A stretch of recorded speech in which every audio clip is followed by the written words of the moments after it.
Now, just as Temi alluded to, the need to focus on small and mid-sized companies with high growth potential is now imperative. No doubt, this is one of the reasons why the Nigerian Stock Exchange is turning to the alternative securities market. Tunji Andrews spoke to the head of that division, Mohammed Mohammed, on the successes recorded in pushing the growth of the alternative securities markets.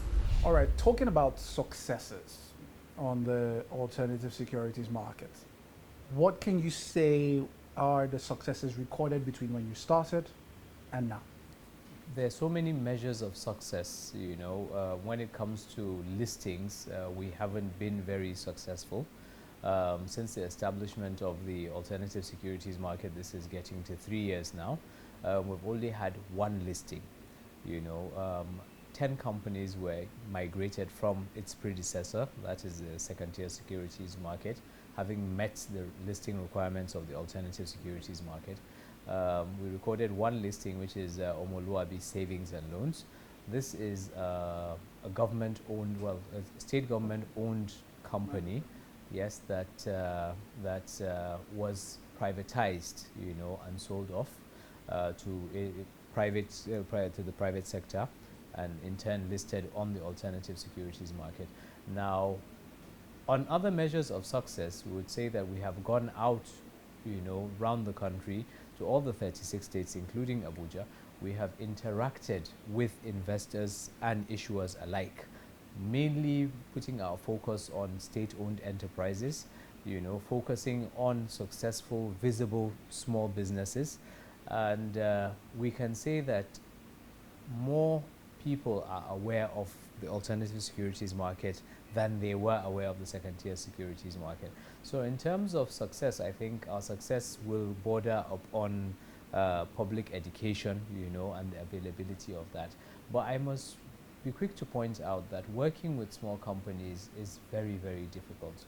One thing that is very evident is that when you come across a business that qualifies as a small business or a medium business, you'd find out that they have challenges, particularly in terms of institutionalization. A successful company, may be one that has very good turnovers, and all whatnot. But then, when it comes to public quotation, companies must have, certain things in place. Now, taking your average successful company from being a successful private company to a listed company is a whole journey on its own. Most of these companies do not maintain proper accounts. Maybe they have their accounts in the GAAP. What we require is the IFRS. So the process of conversion, you need to have historicals of at least 2 years. You need to have 51 shareholders. These are all battles for small businesses to be able to, overcome before they get to that realm of listing. And just as one of the speakers, at the conference here mentioned, that the same amount of effort that goes into preparing a company for a $200 million IPO is the same amount of effort that will go into preparing a company that's doing a $1 million IPO.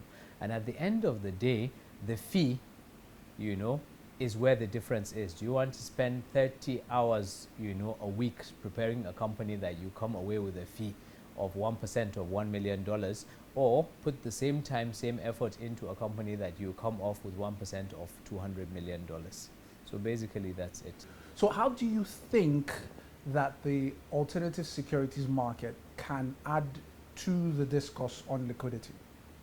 Well, one of the biggest problems that the companies listed on the alternative securities market have right now and are facing is this issue of liquidity.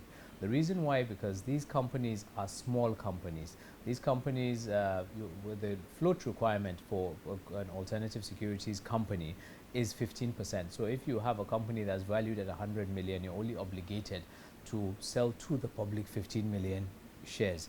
Now 15 million or 50 million naira worth of shares. Now that is very little and that is very limited.